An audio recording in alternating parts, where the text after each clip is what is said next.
والسلام على رسول الله وعلى آله وصحبه وبعد.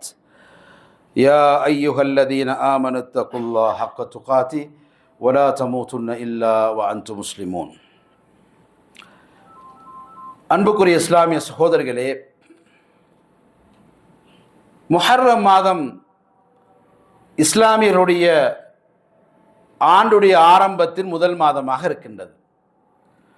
எப்படி கிறிஸ்தவர்கள் ஏனைய மதத்தவர்கள் ஜனவரியுடைய முதல் நாளை புது வருடம் என்று கொண்டாடுகிறார்கள், திருநாளாக கொண்டாடுகிறார்கள், அதே போன்று முஸ்லீம்களிலும் சிலர் இதை ஒரு கொண்டாட்டமாக கொண்டாடுவார்கள்.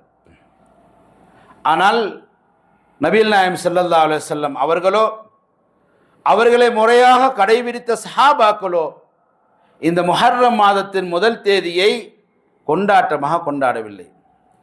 நமது மார்க்கத்திலே கொண்டாட்டம் என்றால் பெருநாள் என்றால் ரெண்டு தான், அது ஈதுல் ஃபித்ர், ஈதுல் அல்ஹா. வேறு எந்த கொண்டாட்டமும் கிடையாது. அது எந்த ஒரு அவுலியாவுடைய பிறந்த தினமாக இருக்கட்டும், திருமண நாளாக இருக்கட்டும், நம்முடைய பிறந்த நாளாக இருக்கட்டும், பிள்ளை பிறந்த நாளாக இருக்கட்டும், எந்த நாளாக இருந்தாலும் ஒரு வணக்கத்துக்குரியதாக மார்க்கத்துடைய அமைப்பில் அப்படி ஒரு கொண்டாட்டம் என்பதே கிடையாது. இப்போ மார்க்கத்தில் நமக்கு கொடுத்த ஈதுல் ஃபித்ர், ஈதுல் அல்ஹா. இந்த முஹர்ரம் மாதம் பிறந்தால் என்ன செய்ய வேண்டும்? நான் ஏற்கனவே சொன்னதை போன்று மாற்றங்களை நம்மிடத்தில் ஏற்படுத்தி கொள்ள வேண்டும். இந்த வருஷத்தில் பாவத்தை குறைப்போம், தௌபாவை அதிகரிப்போம், அமலை அதிகரிப்போம், அல்லாஹ்வுக்கு நெருக்கத்தை ஏற்படுத்துவோம். இந்த மாதிரியான மாற்றத்தை நாங்கள் ஏற்படுத்த வேண்டும். ஷியாக்கள் என்று சொல்லக்கூடிய பிரிவினர்கள் அந்த ஆஷுராவுடைய நோன்பை நோக்க மாட்டார்கள். அந்த நாள் ஹுசைன் ரலியல்லாஹு அன்ஹு கொல்லப்பட்டார் என்ற ஒரு செய்தியை வைத்து துக்க நாளாக கருதுவார்கள். அந்த நாள் அவர்கள் துக்கம் அனுபவிப்பார்கள். அவர்களை அடித்துக் கொள்வார்கள், வெற்றி கொள்வார்கள், இரத்தங்களை சிந்துவார்கள். அதை ஒரு வணக்கமாக நினைக்கிறார்கள். நபிகள் நாயகம் ஸல்லல்லாஹு அலைஹி வஸல்லம் இதனை தடுத்திருக்கிறார்கள். தானுக்கே அடித்துக் கொள்வது, சட்டைகளை கிழித்துக் கொள்வது, இரத்தத்தை சிந்துவது, தான் சிந்துவதாக இருந்தாலும் சரி, அடுத்தவருக்கு சிந்துவதாக இருந்தாலும் செய்யக்கூடாது என்று சொல்லியிருக்கிறார்கள்.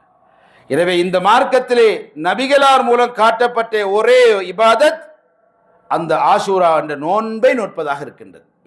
வேறு எந்த இதற்கென்று புத்தாடை அணிவது, கொண்டாட்டம் போடுவது, குதூகலம் காட்டுவது, வெடில் போடுவது, எமது பிரதேசங்களில் வீதிகளுக்கெல்லாம் லைட்டு போடுவது, பள்ளிவாசல் எல்லாம் அலங்கரிப்பது, அதற்கான பிரத்யோக தொழுகைகளை செய்வது, அப்படி எதுவும் கிடையாது.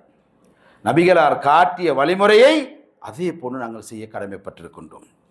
அன்புள்ள சகோதரர்களே, இன்றைக்கு சமூகத்திலே நிறைய ஃபித்னாக்கள் நிறைந்து விட்டது, பிரச்சனைகள் நிறைந்து விட்டது. அமைதியாக வாழ்ந்த நாடுகள் எல்லாம் அமைதியற்ற நாடாக மாறிக்கொண்டிருக்கின்றது. இதற்கெல்லாம் என்ன காரணம்? நபிகள் நாயகம் ஸல்லல்லாஹு அலைஹி வஸல்லம் சொன்னார்கள், மனிதனுடைய உள்ளத்திலே அல்லாஹ்வுடைய அச்சம் இல்லை என்று வரும் பொழுது ஷைத்தானுடைய ஊசலாற்றின் ஊடாக பல சிந்தனைகள் ஏற்படும். நான் தான் ராஜான்னு காட்ட ஒருவன் வருவான், மண்டி அடிச்சுட்டு போவான், பிறடியில் மிரிக்கப்படுவான். இன்றைக்கு உலகம் பூராக அவன் ஒவ்வொருத்தர் தன்னுடைய திறமைகளை வெளிப்படுத்துவதற்கு, தான் சண்டியன் என்பதை காட்டுவதற்கு மண் சண்டையாக, போராக அப்பாவி மக்கள் கொல்லப்படுகிறார்கள். இந்த விஷயத்தில் நாங்கள் மிக நிதானமாக இருக்க வேண்டும். உலகம் எப்படிப்பட்ட சூழலில் இருந்தாலும், என்னென்ன போர்கள், என்னென்ன சண்டைகள், ஃபித்னாக்கள் நடந்தாலும் நம்முடைய கொள்கையில் நாங்கள் சரியாக இருக்க வேண்டும். தவறான கொள்கை உள்ளவர்களை நாங்கள் எப்பொழுதும் மேலே உயர்த்தக்கூடாது. அவருடைய அடிப்படை அவருடைய கொள்கை பிரச்சாரம். அதற்கு வரக்கூடிய வழிகள் பல வழிகளாக இருக்கலாம். இஸ்லாமியருக்கு உதவி செய்வதாக, நாட்டை பாதுகாப்பதாக, சமூகத்துக்கு உதவி செய்வதாக, சமூகத்தை மேம்படுத்துவதற்காக இருக்கலாம். ஆனால் நாம் இருக்கின்ற கொள்கையில் சரியாக இருக்க வேண்டும். கொள்கையை நாங்கள் படிக்க வேண்டும், கொள்கையை நாங்கள் தெரிந்து கொள்ள வேண்டும். நபிகளாரை குறை காண்றவர்களுக்கு நாங்கள் ஒரு நாளும் ஆதரவு தெரிவிக்கக்கூடாது.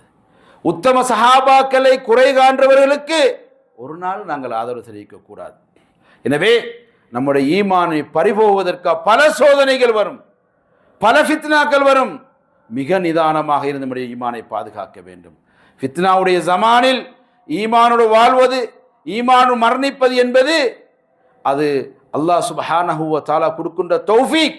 அதற்காக நாங்கள் முயற்சிக்க வேண்டும். எனவே இந்த காலத்திலே நாங்கள் ஈமானை இழந்தவர்களாக நாங்கள் ஆகிவிடக்கூடாது. சரியான அகீதா என்ன, கொள்கை என்ன, நாங்கள் எவ்வாறு நடந்து கொள்ள வேண்டும், இந்த நேரத்தில் எவ்வளவு அமைதியாக இருக்க வேண்டும் என்பதை தெரிந்து கொள்ள வேண்டும். சரியான விஷயம் தெரியலையா, அமைதியாக இருந்து கொள்ள வேண்டும்.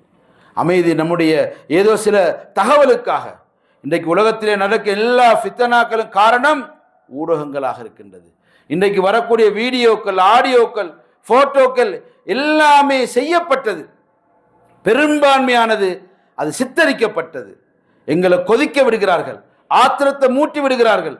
இப்படி எல்லாம் செய்து நம் சமூகத்தின் மத்தியிலே ஃபித்னாக்களே கலந்து கொள்ளக்கூடியவர்கள் ஆகிவிடுகின்றோம்.